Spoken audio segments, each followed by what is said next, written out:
It was September 26th of 2007, and it was a normal night. Ate dinner, got ready for bed, read my Bible. My stepmom came into my room at 4 a.m., bursted open the door, and said she thought she heard a gunshot or a firecracker downstairs. I remember her holding her phone, and so I grabbed it and I called 911. As soon as I handed off the phone, after I told them what was going on, I just grabbed my Bible and just started praying, and I didn't know what else to do. And as all this was happening, I could hear my dad downstairs taking his last breath, so I knew something had happened to him. I just didn't know what. The police got there, they searched the house, and I remember walking out of the room, and it was like a scene from a movie.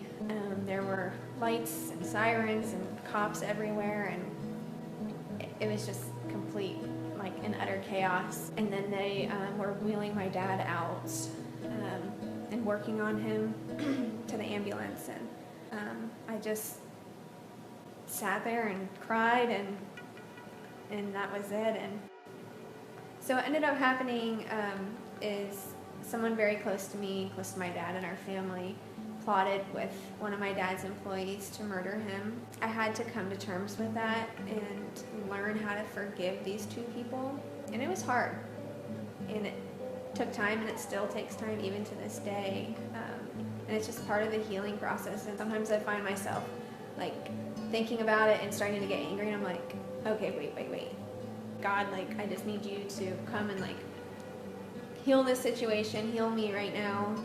God like wants us to forgive, not for the other person. It's completely for ourselves and for our healing.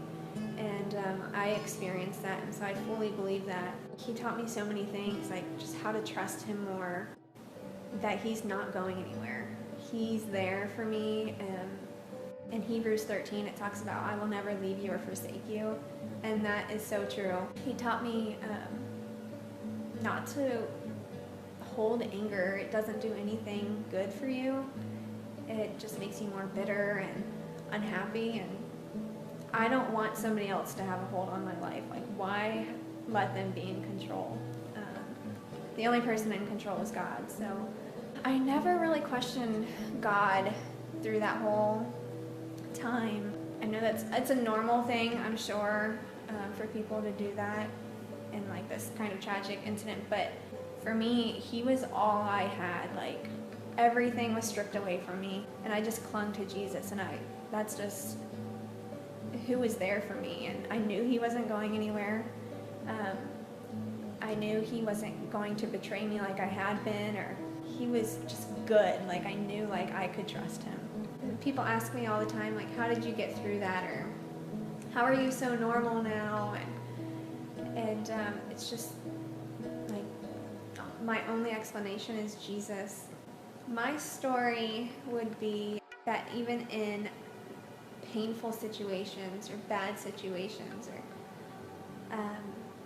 things that we don't understand, like, God does good things through those situations. He brings light in darkness. God's doing so much in my life now. I'm married and starting a family, and my family's good, and he's just a good God. Like, he's good. Like, that's all I can say. And I promise you, if you're going through something, he's there with you. There is light. There is hope. Just cling to God, and let him just heal you, and let him speak to you. And it's okay to get your frustrations out to him.